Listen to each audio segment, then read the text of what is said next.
성추행을 신고한 해군 중사가 극단적인 선택을 했다. 석 달 전에는 공군에서 비슷한 일이 있었는데. 이 사건이 좀 충격적인 이유가 두세 가지 있는데요. 첫 번째는 5월 22일에 우리가 너무 잘 알고 있는 공군 여중사, 이 성범죄 피해자가 된 이후에 극단적 선택을 한 일이 벌어진 겁니다.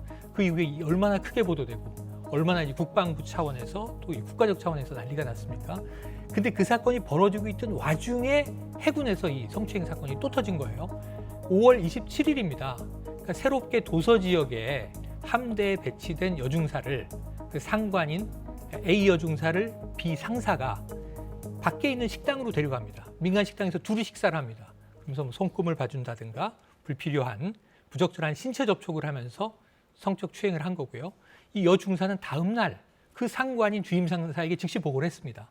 다만 이 사실이 외부에 새어나지가 않게 기밀을 좀 단단히 유지해 주십시오. 그런데 이제 이 주임 상사는 그 해당 가해자를 불러서 경고 조치를 했다는 거고요. 그리고 그로부터는 별일이 없었다고 이야기를 하지만 70여일 후에 이 여중사가 1차 지휘관인 대위와 면담을 하면서 이 문제를 보고합니다. 네. 근데 지금 화면에 나가고 있는 네. 그래픽을 보면 서우 국방부 장관이 보고를 받은 게 11일이에요. 네, 피해가 발생한 지 76일 맞습니다. 뒤인데 어떻게 이렇게 될 수 있죠? 자, 그러니까 일단은 72일 동안은 이 여중사가 공식 보고를 하지 않았다고 해군은 얘기를 했어요. 공식 보고를 네, 하지 않았다. 그러니까 주임 상사에게 다음 날 보고했고 해당 가해자에게 경고 조치가 있었고 72일이 흐른 후에 대위와 면담하면서 이거 정식 보고를 할지 내일 모레 9일에 내가 결정할 테니 그대로 진행해 주십시오.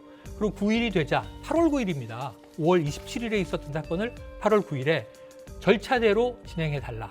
그래서 이 대위는 함대 부대장에게 보고를 했고 그리고 이제 국방부, 해군 이제 수뇌부와 국방부에게 전달이 된 거예요. 서우 국방장관이 확인한 거는 76일 후. 그다음에 여기에 대한 조치가 들어간 게 77일째입니다. 그럼 이 70여일 동안 무슨 일이 있었던 것인가예요. 우선 원칙이 안 지켜진 게 상부 보고가 즉시 이루어지지 않고 주임 상사 선에서 잡혀 있었지만 해군의 입장은 본인이 원치 않을 시에는 보고하지 않을 수도 있다는 거예요. 이 매뉴얼에 문제가 있는 거고요.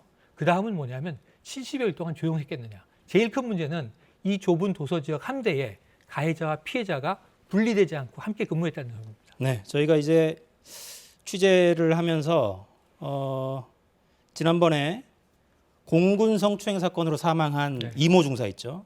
그 가족에게 한번 전화를 드려봤어요. 어떤 생각이 드셨냐고 들어보겠습니다. 그건 피해 사실이 바깥에 나가지 않게 해달라는 건 기본이에요. 이게 정식이 아니라서 가만히 묵혀놨다? 그 사이에 어떤 일이 벌어졌을까요? 이 주임 상사가 가만히 있었겠을까요? 여기저기 얘기했겠잖아요. 그 담당자한테도 얘기해서 경고했다며요. 그럼 몇 명한테 전파된 거예요? 벌써 거기서부터 잘못된 거예요. 그러니까 그 후에 눈총이 어떻게 되겠어요?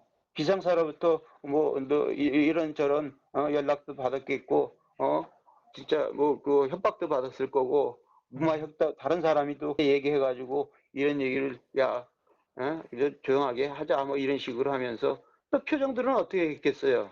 저것도 잘못하면 또 신고하겠지 하면서 경계하면서 따뜻한 말 한마디 안 해주고 우리처럼 그렇게 따돌리고 무시하고. 그러니까 이게 지금 저희가 오늘 이야기하고 있는 이 사건의 세부 내용이 알려지기 전에 네. 뭐 어떻게 생각하십니까? 그냥 여쭤본 거예요. 네. 그냥 말씀하신 건데 거의 이 내용이 그대로 다 드러나고 있습니다. 맞습니다. 그러니까 똑같아요. 똑같습니다. 네, 그러니까 그 공군에서 벌어진 일과 이번 상황이 거의 비슷합니다. 네. 왜 이렇게밖에 안 되는 겁니까? 그러니까 70여일 동안 도대체 무슨 일이 있었던 것인가. 사건이 발생했고 주임 상사에게 보고했고 가해자에게 경고 조치했는데 가해자 피해자는 분리되지 않았다. 같은 함대 부대 내에 있었고 그리고 시간은 흘렀는데 조용히 넘어갔겠느냐. 사실은 지금 이 공군 이중사의 유가족 분들은 엄청난 회유와 협박에 시달렸다는 거 아닙니까? 이 일이 벌어지는 동안 2차, 3차 가해가 그것도 이제 가해자 당사자로부터 또 주변의 이제 부대원들로부터 조직적인 은폐가 압박으로 가해져 왔다. 그리고 심리적으로 상당히 고통을 받은 게 드러났습니다. 똑같습니다. 판박입니다. 그러니까 아까 이 저 공군 여중사 유가족께서 하신 말씀이 해군 여중사 유가족이 밝히는 내용과 판박이에요. 이런 얘기를 합니다. 이 우선은 직장 상사잖아요. 가해자가 직속 상관입니다.